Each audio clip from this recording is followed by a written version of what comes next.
Bismillahirrahmanirrahim. Assalamualaikum warahmatullahi wabarakatuh. Hello everyone. My name is Ahmadi Rahman Agus. I am from 4D English Education Department.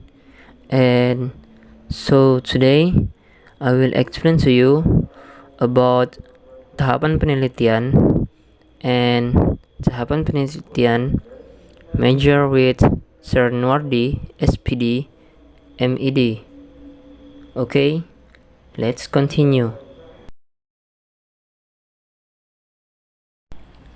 Pada dasarnya, setiap kegiatan penelitian selalu mengikuti proses yang bertahap.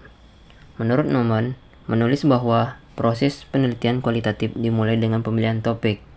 Topik ini berkembang dan mengerucut menjadi lebih spesifik. Sesudah topiknya mengerucut, maka dilanjutkan dengan memeriksa topik pada buku-buku atau jurnal yang dikenal dengan penelusuran literatur atau kepustakaan. Kemudian, hasil bacaan dari buku dan jurnal ilmiah akan memberikan gambaran yang jelas bagaimana topik itu dan akan dibahas, dimengerti oleh para penulis atau peneliti sebelumnya. Bagian ini juga sering disebut dengan literature review. Setelah penelusuran kepustakaan, ada baiknya dilanjutkan dengan pengumpulan data, analisis data, penafsiran, dan pelaporan.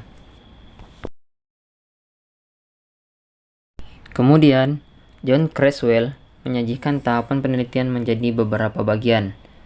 Yang pertama, identifikasi masalah yang menyangkut spesifikasi isu atau gejala yang hendak dipelajari. Di sini, dimulai dengan identifikasi masalah yang menjadi sasaran dalam penelitian.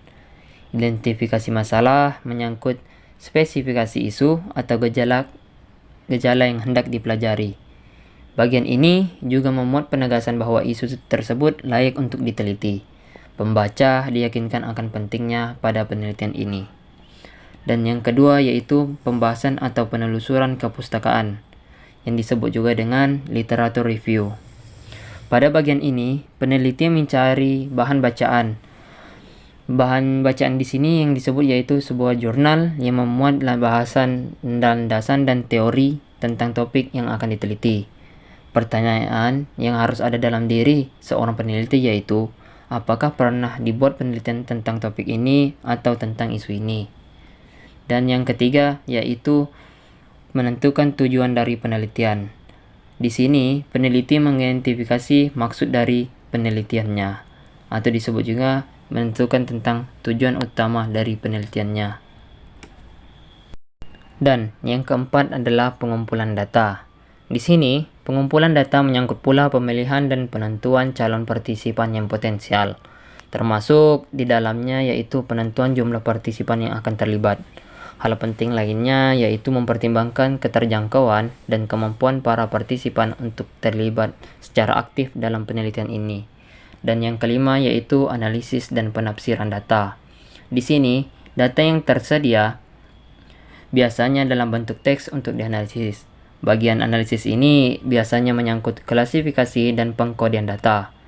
Data yang begitu banyak diringkas, diklasifikasi, dan dikategorisasi atau pengkodean. Dan yang terakhir yaitu pelaporan. Di sini, karena coraknya deskriptif, maka metode penelitian kualitatif biasanya menghasilkan suatu laporan yang cukup tebal. Situasi lingkungan dan pengalaman partisipan digambarkan secara luas dan mendalam sehingga para pembaca akan mampu menempatkan diri dan merasakan apa yang sebenarnya terjadi. Selanjutnya, berikut beberapa tahapan penelitian kualitatif menurut Creswell.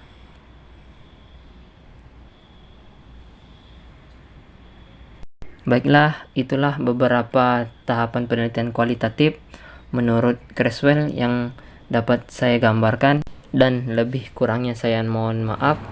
Assalamualaikum warahmatullahi wabarakatuh. Terima kasih.